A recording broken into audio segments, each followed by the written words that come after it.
Hey everyone, welcome and welcome back to my channel. This is your friend Abhishek, but not a financial advisor, and today we are going to talk about Hims and Hers, one of our beloved stocks which could double from here, and I will cover in this video why it could still double from here even though there are a lot of bearish theses going around on the internet, on Twitter, on YouTube regarding Hims and Hers. Now I do agree with some of the factors from those bears, but it is not all that true.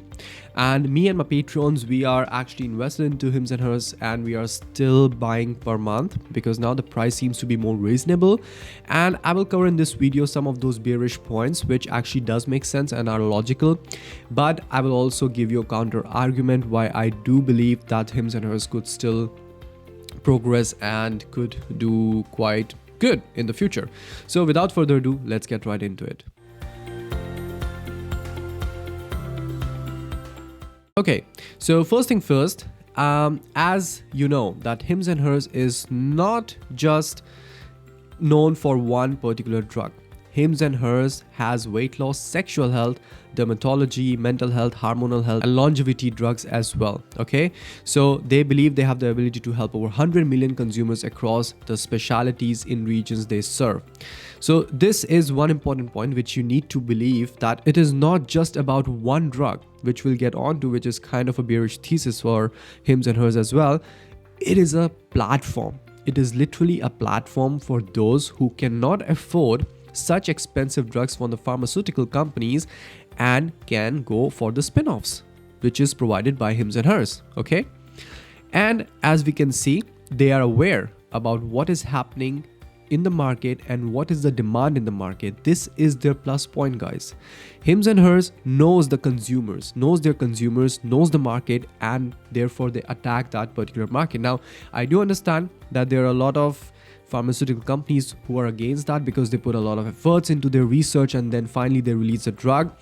But there is a loophole into the business that they are expensive, and Hims and Hers has attacked that particular loophole. And it's not like they are providing some cheap drug which is not effective or which is harming the consumers. It's not like that. Hims and Hers has provided many successful drugs and the consumers are returning. That means it is working. Okay, so this is what is another bullish point in my opinion. And as we can see that the subscribers are increasing, but there is a bearish point against that which we'll get on to in a moment. So I don't need to go through all of this presentation because I have covered this in my previous video as well. The purpose of this video is to renew that confidence into Hims and Hers. Now again, this is not a financial advice, this is my personal opinion and what I'm giving to my Patreon. So I thought, okay, I might clarify some of these points with you guys as well. So this is the presentation from August, I believe, and this target is still intact because they have not renewed the target. The management has not released any new presentation regarding their 2030 projections. So I still believe that this target is intact and management is thinking they are on the right path to achieve this target. For the 2030, the revenue could be around $6.5 billion plus and the adjusted EBITDA to be at $1.3 billion plus.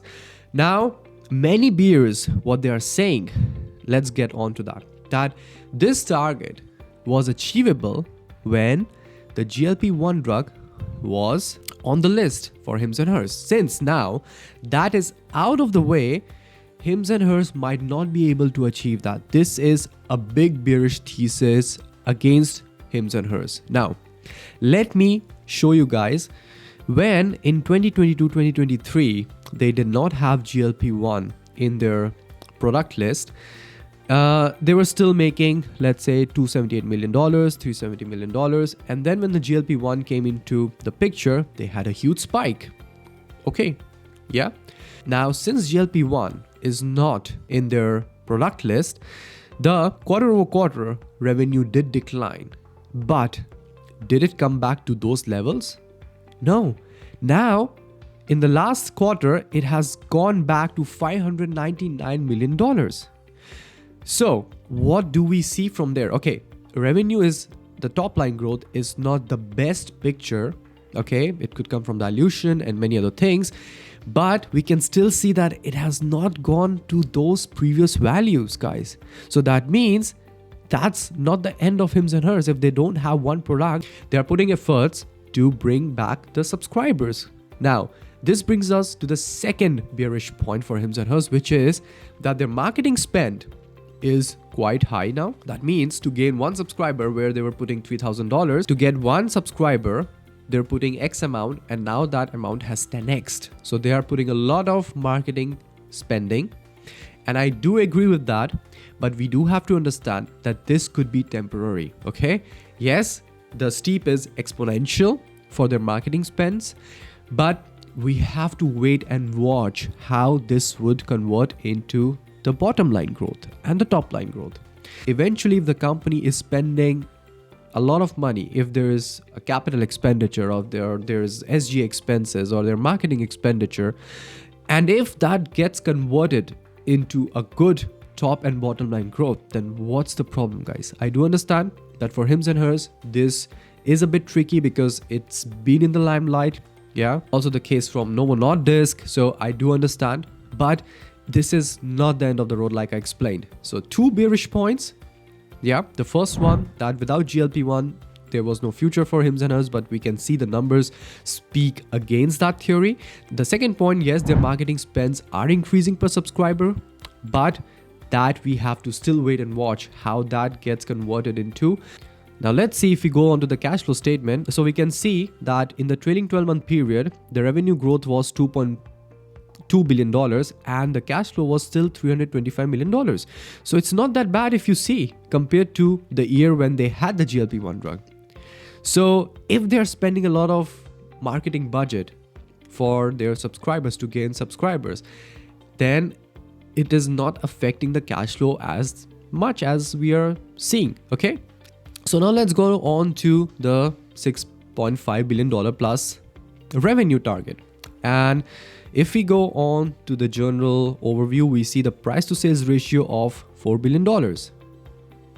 So if we keep $6.5 billion and if we take a price to sales ratio of 5, we get a market cap of $32.5 billion. The current market cap is just $8 billion, guys. So do I think it can double from here? Absolutely. That's the most conservative bet we can have for hims and hers. Now, how much time it might take to get double from here? This I cannot tell you. It could be next year if the boom market starts again, or it could take 2 years. The main concept of investing is that we double our money. The main concept for me, for my investment thesis, is that I have a compound annual growth rate of at least 12 to 13%, which is higher than S&P 500. If it gets double until 2030, I do get that.